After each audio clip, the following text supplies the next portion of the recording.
Hi, my name's Sue. Today I'm going to share how to cook black rice but in the microwave.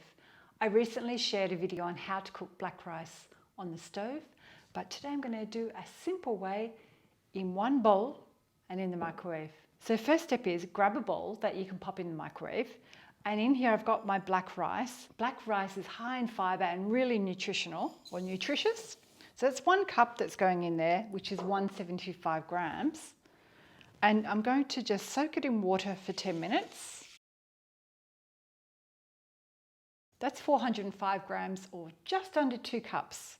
So as I said, I've been resting the rice for 10 minutes. Now we're going to cook it in the microwave. I'm going to put the microwave plastic cover on it, and it's got little holes on it. And I'm going to set it to cook for 30 minutes.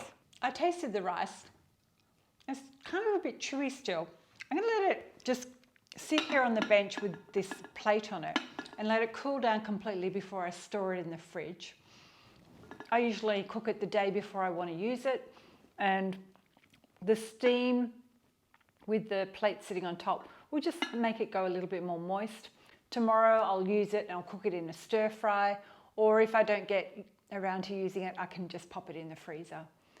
I hope you've enjoyed my video on how to cook black rice in the microwave. Perfect if you don't have a stovetop, you might be a student, or you just want a quick and easy way of cooking it instead of having to keep an eye on it on the stovetop. Thanks for watching, and I'll see you next time. Bye.